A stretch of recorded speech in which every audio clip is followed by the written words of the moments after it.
নমস্কার বন্ধুরা, সবাই কেমন আছো? আশা করি সকলেই ভালো আছো। আমিও ভালো আছি। প্রতিদিনকার মতো আজকে আবারও একটা নতুন ভিডিও নিয়ে এসে গেছি। প্রথমেই জানাই সবাইকে মন থেকে অনেক অনেক ভালোবাসা।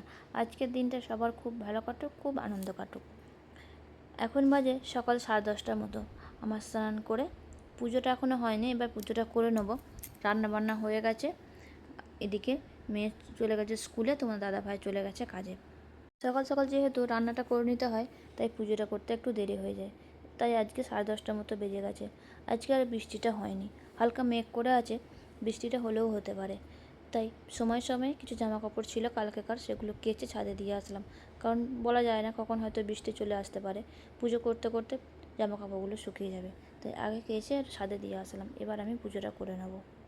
কালকে একটু সন্ধ্যের দিকে একটা অ্যালবাম দেখছিলাম, বসে বসে দেখছিলাম আর মনে মনে ভাবছিলাম, আমরা সবাই জীবনে কিছু না কিছু পাওয়ার জন্য ছুটে চলেছি। কেউ নিজের স্বপ্নের জন্য, কেউ বা পরিবারের জন্য, কেউ নিজের দায়িত্বের জন্য। এই ছুটে চলার মাঝে কখন যে একটা দিন শেষ হয়ে যায়, কখন একটা মাস কেটে যায়, আর কখন যে একটা বছর পার হয়ে যায়, অনেক সময় বুঝতেই পারি না। ছবিগুলো দেখে মনে হলো কত মানুষ বদলে গেছে, কত জায়গা বদলে গেছে, কত সময় পেরিয়ে গেছে, কিন্তু একটা জিনিস বদলায়নি, সেই মুহূর্তগুলো অনুভূতি। ছবির প্রতিটি হাসির পেছনে একটা গল্প ছিল, প্রতিটি মুখের পেছনে একটা স্মৃতি ছিল। তখন বুঝলাম আমরা আসলে স্মৃতি নিয়েই বাঁচি। আজ আমরা যেটাকে খুব সাধারণ ভাবছি, হয়তো কয়েক বছর পরে সেটাই আমাদের সবচেয়ে প্রিয় স্মৃতি হবে। আজ পরিবারের সঙ্গে একসঙ্গে বসে চা খাওয়া, কারোর সঙ্গে 5 মিনিট গল্প করা, সন্ধ্যেবেলা ছাদে একটু হাঁটা, কিংবা কোনো কারণ ছাড়াই হেসে ওঠা, এই ছোট্ট ছোট্ট মুহূর্তগুলো তখনই বোঝা যায় যখন সেগুলো শুধু স্মৃতি হয়ে থাকে। আর একটা বিষয় আমি খুব অনুভব করি, আমরা অনেক সময় নিজের জীবনে ভালো দিকগুলো না দেখে শুধু কী নেই সেটাই ভাবি। অথচ একটু থেমে যদি চারপাশে তাকাই, তাহলে বুঝবো আমাদের জীবনে অনেক আশীর্বাদ আছে। হয়তো সব স্বপ্ন পূর্ণ হয়নি, কিন্তু অনেক প্রার্থনার উপর আমরা আগেই পেয়ে গেছি, অনেক প্রার্থনা হয়তো আমরা আগেই পেয়ে গেছি, শুধু সেটা খেয়াল করিনি। জীবন আমাকে একটা জিনিস শিখিয়েছে, সব প্রশ্নের উত্তর সঙ্গে সঙ্গে না পাওয়া যায় না। কিছু উত্তর সময় দেয়, কিছু মানুষের সাথে, কিছু মানুষ আসে শুধু আমাদের কিছু শেখানোর জন্য, আবার কিছু মানুষ দূরে চলে যায় যাতে আমরা নিজের শক্তিটাকে চিনতে পারি। তাই এখন আর সব কিছুর ব্যাখ্যা খুঁজি না, যা ভালো লাগে সেটাকে মন দিয়ে উপভোগ করি, যা কষ্ট দেয়, যা কষ্ট পাই সেখান থেকে শিক্ষা নেওয়ার চেষ্টা করি। আর প্রতিটি সকালকে একটি নতুন সুযোগ বলে মনে করি। আমার মনে হয় সুখ মানে সব কিছু পেয়ে যায় না, সুখ মানে হলো দিনের শেষে শান্ত মনকে বলতে পারা, আজ আমি নিজের মতো করে বেঁচেছি। কারোর মন ভালো করতে পেরেছি, নিজের মানুষদের একটু সময় দিতে পেরেছি, আর নিজের মনটাকে, নিজের মনের কথাটা নিজে একটু শুনেছি। তোমরা যারা এই ভিডিওটা দেখছো, তোমাদের প্রত্যেকের জন্য মন থেকে শুভকামনা রইল।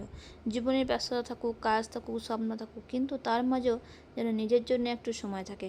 কারণ মানুষ শুধু কাজ করে বাঁচে না, মানুষ সুন্দর কিছু মুহূর্ত নিয়েও বাঁচে। তোমাদের প্রত্যেকের ভালোবাসা আর তোমাদের আন্তরিকতায় আমাকে প্রতিদিন নতুন কিছু নিয়ে আসার অনুপ্রেরণা দেয়। আবারও খুব শীঘ্রই নতুন কোনো গল্প, নতুন কোনো অনুভূতি আর নতুন কিছু কথা নিয়ে দেখা হবে। ততক্ষণ পর্যন্ত সবাই ভালো থেকো, সুস্থ থেকো, আর প্রতিটি দিনকে ভালোবেসে বাঁচো। কারণ জীবন সত্যিই খুব সুন্দর যদি আমরা সেটাকে মন দিয়ে অনুভব করতে শিখি।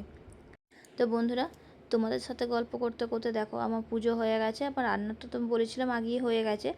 আজকে আমি রান্না করেছিলাম পনির দিয়ে মুগ ডাল। এই রেসিপিটা তোমরা বাড়িতে যদি বানিয়ে না থাকো, একবার হলেও বাড়িতে বানিয়ে খেয়ে দেখবে, খেতে দারুণ লাগে। এই রেসিপিটা গরম ভাতের সাথে, নিরামিষ দিনে বানাবে, খেতে দারুণ লাগে। এই রেসিপিটা আমি করেছিলাম, পনিরটাকে প্রথমে ভেজে নিয়েছিলাম। প্রথমে আমি মুগ ডালটাকে হালকা নেড়ে সিদ্ধ করে নিয়েছিলাম, তারপর পনিরটাকে ভেজে তুলে নিয়েছিলাম ছোটো ছোটো করে কেটে। তারপর আমি এখানে কিছু সবজি দিয়েছিলাম, গাজর, বিনস, তোমাদের কাছে যা সবজি থাকে সেগুলো দিয়েই তোমরা এটাকে বানিয়ে নেবে। তো আমি এখানে সব গাজর, বিনস এগুলো সবজি, অল্প একটু বেগুন ছিল আমার ছোটো, ওই বেগুনটাকেও আমি এখানে দিয়ে দিয়েছিলাম। দিয়ে সবজিগুলোকে আমি নেড়ে আমি এখানে তুলে নিয়েছিলাম। তারপর আমি এখানে তেলের মধ্যে গোটা জিরে ফোড়ন দিয়ে ওখানে আদা থেতো করা 1/2 চামচ, আর আমি দিয়েছিলাম, তোমরা এখানে 1/2 চামচ মতো আদা বাটা আর 1/2 চামচ মতন জিরে গুঁড়ো এখানে দিয়ে প্রথমে কড়াইয়ের তেলের মধ্যে দিয়ে নেড়ে নিয়ে সবজিগুলোকে দিয়ে দেবে। তারপর পনিরটাকে দিয়ে দেবে। দিয়ে তোমরা দেখতেই পেলে পনির আর সবজিগুলো 1 মিনিট মতো নেড়ে নিয়ে আমি এখানে ডালটাকে দিয়ে দিয়েছিলাম। ডালটাকে দিয়ে এবার আমি নামানোর আগে আমি এখানে হাফ চামচ মতন ভাজা জিরে গুঁড়ো আর হাফ চামচ মতন ঘি দিয়ে আমি এটাকে নামিয়ে নিয়েছি। এইভাবে করে তোমরা বাড়িতে বানিয়ে খেয়েও দেখবে দারুণ লাগবে।